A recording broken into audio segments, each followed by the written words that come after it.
Guys, ang sarap talaga.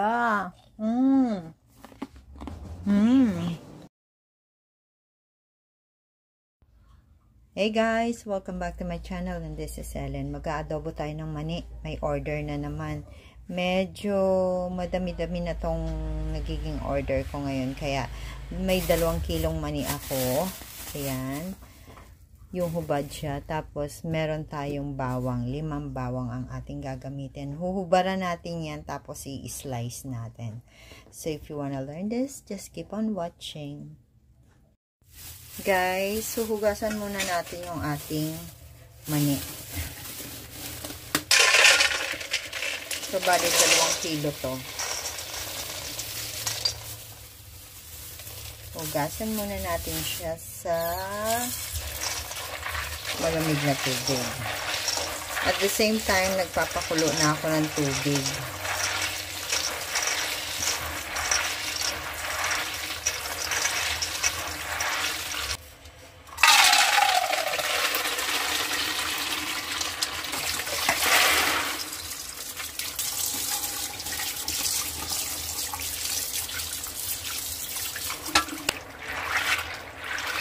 Hugasan natin siya ng 3 beses.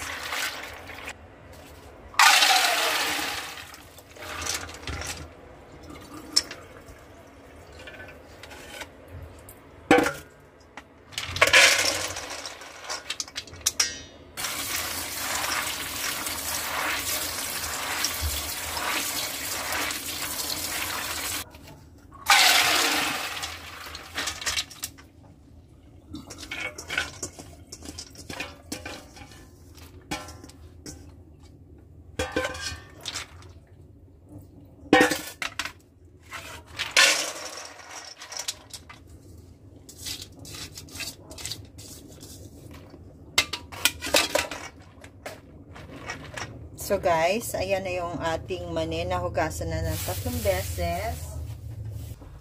So guys, lalagyan natin siya ng boiling water. Then soak natin siya for 5 minutes.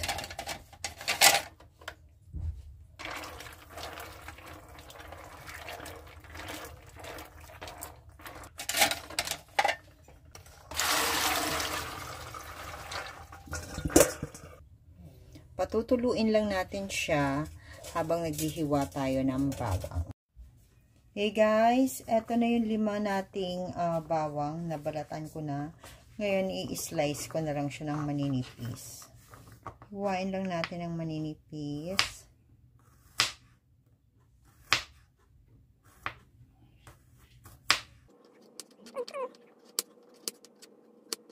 Para madali siyang lumutong. Huwag masyadong makapal. Huwag masyadong manipis. Tama lang.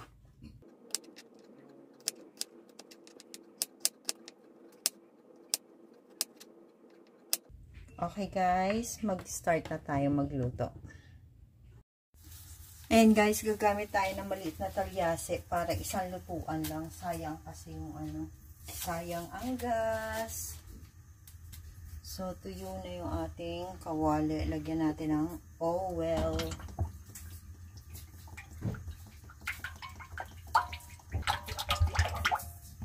$1.5 na oil.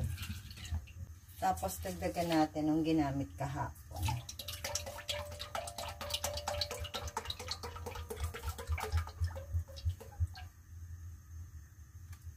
Yan. So, papainitin lang natin bago tayo mag-start. Guys, check natin kung medyo mainit na yung mantika.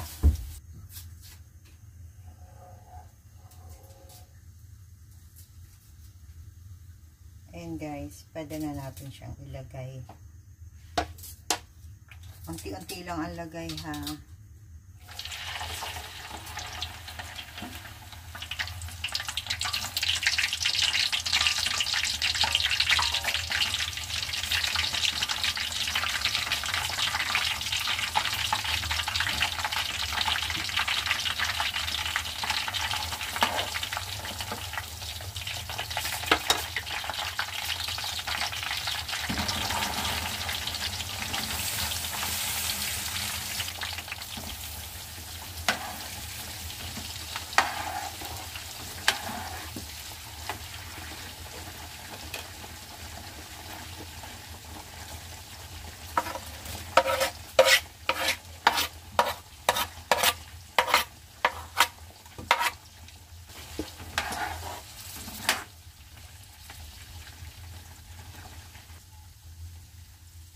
binaba ko ng konti yung apoy para hindi siya biglaang naluluto.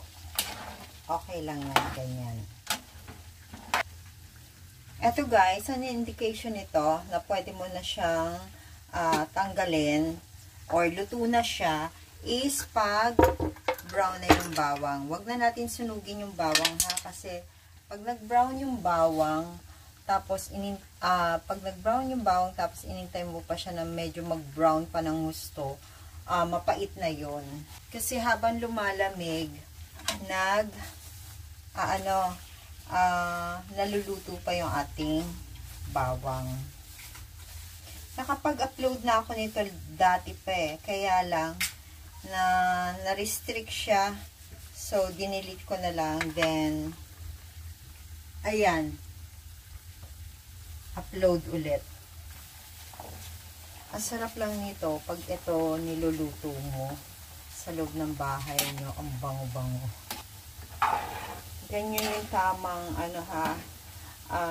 dami ng oil. Lubog yung mani.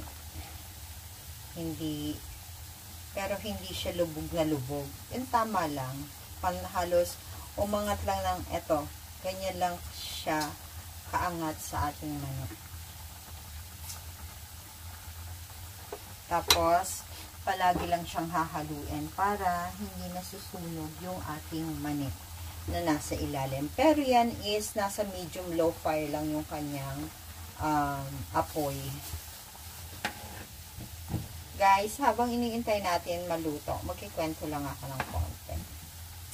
Etong pag-aadobo ng mani is matagal ko ng panahon pa na natutunan to, kasi isa to sa pinagkakakitaan namin nung bago pa lang kami mag-asawa. So ayan, binabalot-balot lang namin noon. Tag dodos yata yun pa, no? Tag dodos or ewan ko. Basta tag dodos ang isang balot.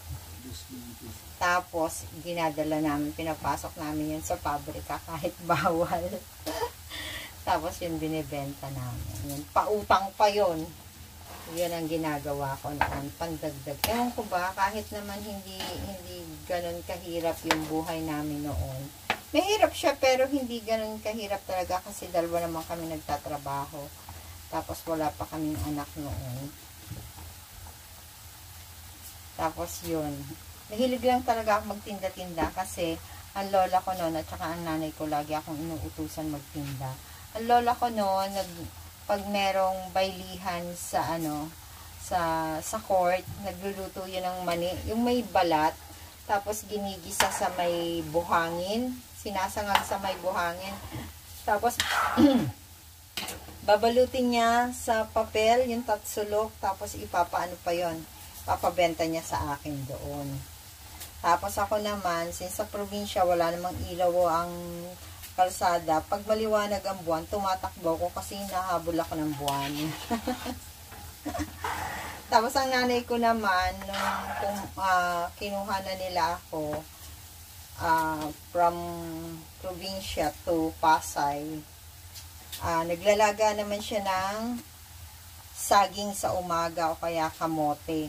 Tapos binabalot-balot niya, pinagpaparis-paris yung saging, tapos binibenta ko yun sa kanto sa amin, sa mga nagtatrabaho, yung mga papasok pa sa trabaho hanggang aga.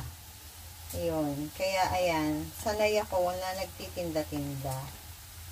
Pero nung nagkaroon na ako ng trabaho sa malaking pabrika, naging mahiyain ako, hindi na ako nagbibenta-benta. Or siguro naisip ko kasi malaki naman yung sahod ko noon. Kaya lang, nung nagkaroon ng anak, ayun, kinukulang pa rin. Ang babantayin nyo lang dito yung yung bawang, kasi mas nauunang mag-brown yung bawang kaysa sa mani. Yung mani habang pinapalamig is naluluto pa. Same with the bawang. So kailangan natin sa bawang is yung tamang brown lang. Ayan guys, medyo nakikita nyo na yung bawang sa paligid. Medyo nababawasan na yung ating bula. pero hindi pa rin luto. Nakikita nyo yung mani, hindi pa rin siya luto. So, kung paano nyo hininaan yung apoy nyo, okay lang yun, ha? Na hanggang sa maluto, ganun lang siya. Ayan guys, medyo brown na yung ating bawang, pero hindi pa yan ang hinahanap natin pagka-brown, ha? Kasi yung pagka-brown niya is medyo may mga puti pa sa gitna. Ayan. Pag ganyan yung bawang nyo, hindi pa pwede yan, ha? Yung may puti-puti pa sa gitna. Kasi hindi lulutong yan. Kukunat lang yan. Yan guys, malapit na. Lutuin lang natin yung ating bawang. Huwag kayong matakot, hindi papait yung inyong mani.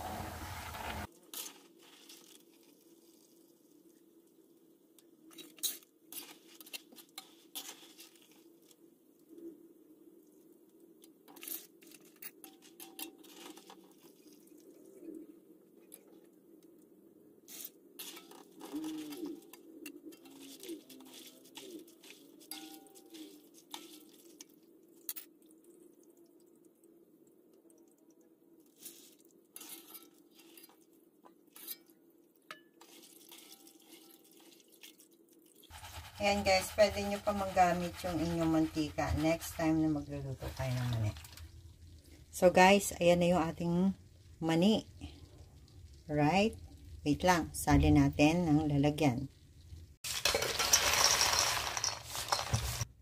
So ayan guys, yung ating mani.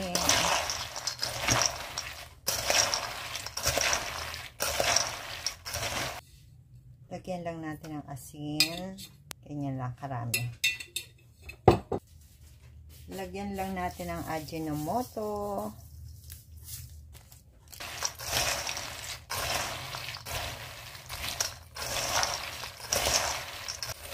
Ayan. Palalamigin lang natin tapos ipapak na natin. Medyo mainit pa. Pero pwede na natin pakalin. Tapos huwag lang muna natin tatakpan.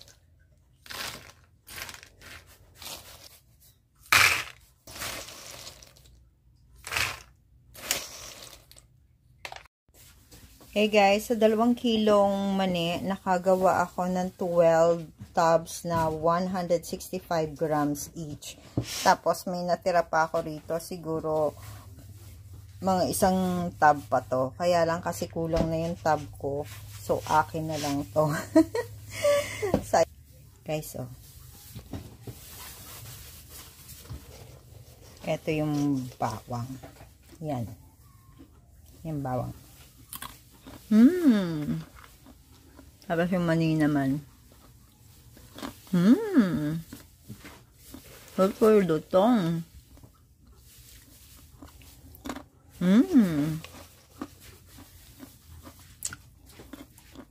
Ang sarap. Gawa na kayo nito. Madali lang to.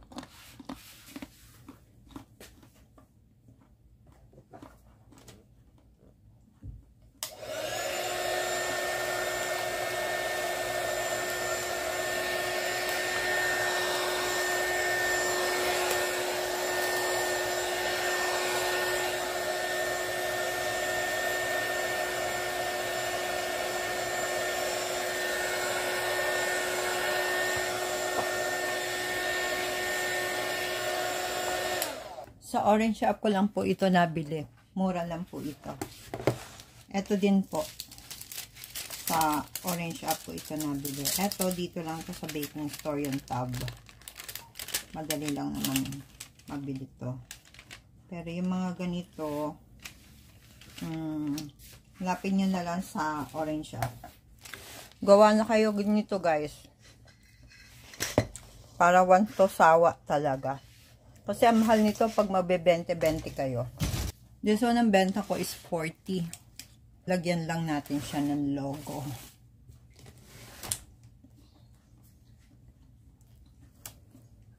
Wala lang. Gusto ko lang. Logo ko to sa cake shop. Kaya ang dami naman ito.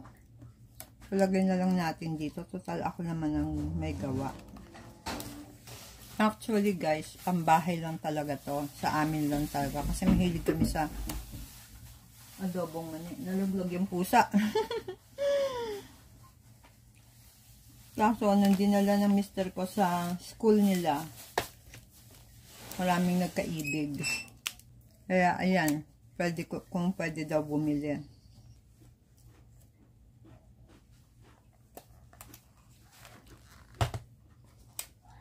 Grabe naman, ang layo mo na, nalago mo pa rin yung ano. Yung bibig mo, crunchy talaga eh, no? Masarap. Gawa na kayo, guys! So, guys, yan na po ang ating finished product ng ating adobong mani. Sana po ay nagustuhan nyo ang video na to. And if you do, please click like, share, and subscribe na po kayo. If you haven't subscribed yet. So, this is Ellen saying bye-bye. See you again next time. God bless everyone. Guys, ito nga pala yung logo ko sa cake shop. Ellen's Cake Shop po sa FB. Paki-follow po. Like and share na po, ha. Tapos, meron din po tayong Ellen's Day. Bale, yung YouTube channel natin is dating Ellen's Day, naging Ellen Bernante. Okay, guys. Thank you for watching.